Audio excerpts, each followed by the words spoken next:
はいどうも YouTube 卓球教室をご覧の皆様、こんにちは。コーチのけんけんです。今日のテーマは卓球の本質を理解しようというテーマでやっていきたいと思います。初心者から日本代表まで必要な理論ですので、卓球競技とはこういう競技だっていうのを皆さんで学んでいきましょう。卓球の全ての技術の軸になる大切な理論です。これが分かればどんなボールでも打てる。それではやっていきたいと思います。卓球はさまざまな球種を瞬間的に判断してさまざまな打法を駆使して打ち歩く競技です。打法の種類はたくさんありますが、ボールに与える力は大きく分けて2つ。ボールに対してラケット面が垂直に当たる面方向のタッチの仕方。ラケットに対して赤い矢印の方向に振ると、ボールは面方向に垂直に飛んでいきます。第2に、ボールに対してスイング方向がラケットの板の方向に向かってタッチする動き。ボールに対して赤い矢印の方向に向かって振ると、ボールは板の方向に沿って飛んでいきます。これを僕は面方向のタッチと正方向のタッチと呼んでいます。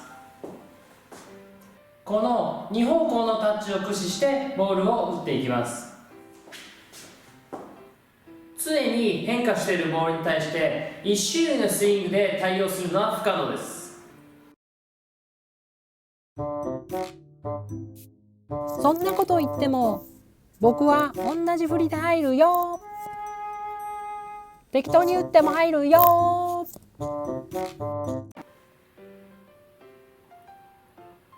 ところがね、モン吉くん、対戦する相手のレベルや戦型が変わると必ずボールの質が変わって対処できなくなってくるんだよ。その時には打ち方を変えて対処しなきゃいけないし、その時に面方向や線方向のタッチを混ぜて対処しなければいけないんだよ。なので面方向で打ったり線方向でこすったりをしながら、いろいろな打法で対応していくのが大事です。最初初心者は顎板みたいにこう面打ちで打っていますよね。実はこれが大事だったりするんです。最近ではプロの試合とかが、YouTube で流れてますよね。それを見た初心者の方がプロのようなフォームでかっこよく打ちたいと言われる方もたくさんいました。トップ選手はスイングスピードも反射神経も筋力も戻りの速さも対戦相手の球質も全然違うんで、それらを習得してあの形になってるんですよと言ってもすぐに理解するのは難しいかもしれません。トップ選手だって最初はこうやって羽子板みたいに打ってました。それがだんだん放物線が低くなって、だんだん回数が続くようになって、それでだんだん回転がかけれるようになって、今のプロの形があるんです。それをすっ飛ばしていきなりプロの振り方で覚えると、10球に1球とんでもないボールが入るけどフォア打ちができない、緩く打てない、フォアが100回続けられないといった偏った選手になってしまいます。なかなか図だけでは分かりにくいと思いますので、実際に打ってみましょう。それでは解説していきます。最初は肘の回旋運動を使ったボールに回転をかけないで打つ面タッチの打ち方です。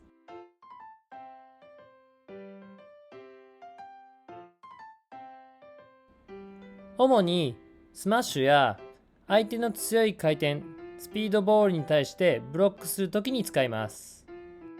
有名なのがハリパンチやミマパンチがこの打ち方に該当します。次に肘の屈伸運動を使ったボールに回転をかける線タッチの打ち方です。主にボールに全身回転をかけるドライブという技術に必要なタッチです。肘の屈伸運動の動きが強いと、ボールに強烈なトップスピンをかけることができます。逆に言うと、ここの動きが鈍いと、ボールにうまく回転をかけることができません。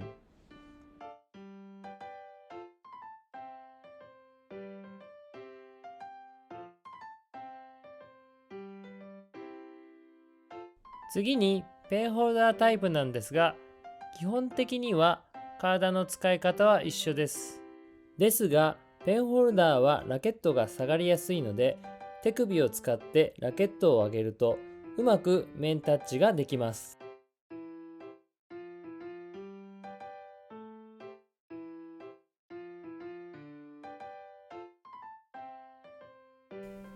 次に肘の屈伸の線タッチです。腕を曲げ伸ばしすると手首がぶれやすくなるので注意しましょう。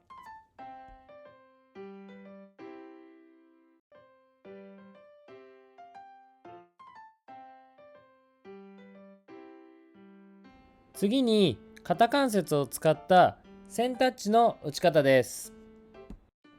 主にドライブや相手の強い回転を跳ね返すときに必要なタッチです。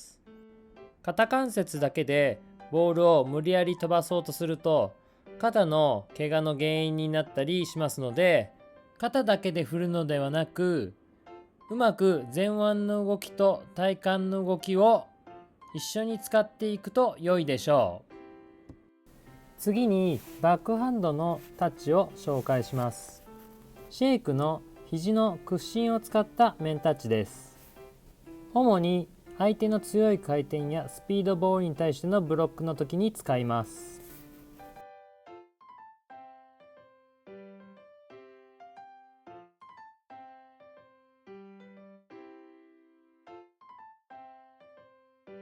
次は肘の回旋運動を使った線タッチです。近年ドライブをかけることが主流で、この打ち方が一般的となっています。バックハンドを習得する上で必須のタッチです。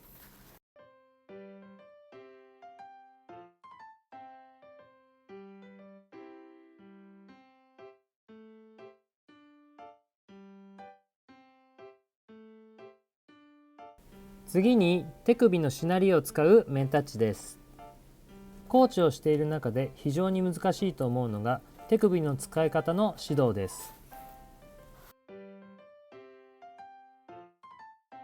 張本選手や伊藤選手はよく使う技術ですが、非常に上級なテクニックです。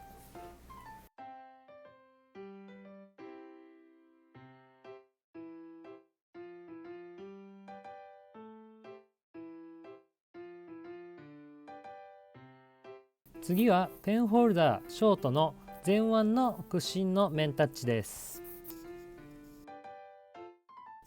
主にブロックで使うことが多いです。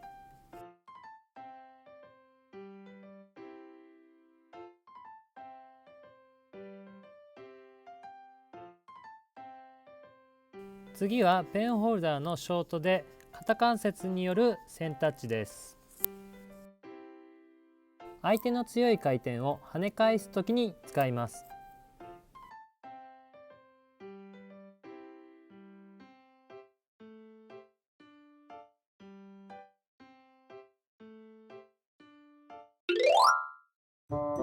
でもどんな時に面で打ったらいいの？どんな時にこすったらいいの？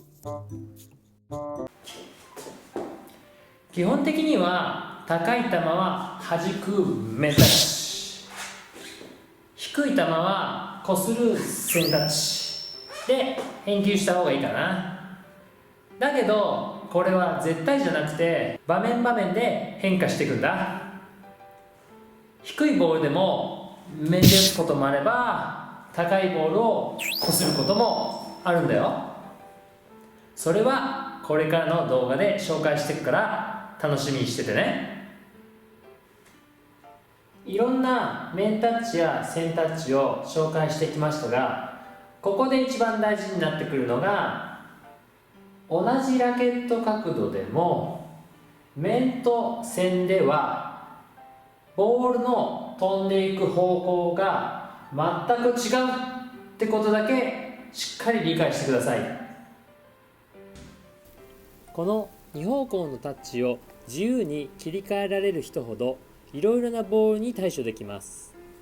ですが大半の人は得意なタッチだけになりがちなので注意が必要です。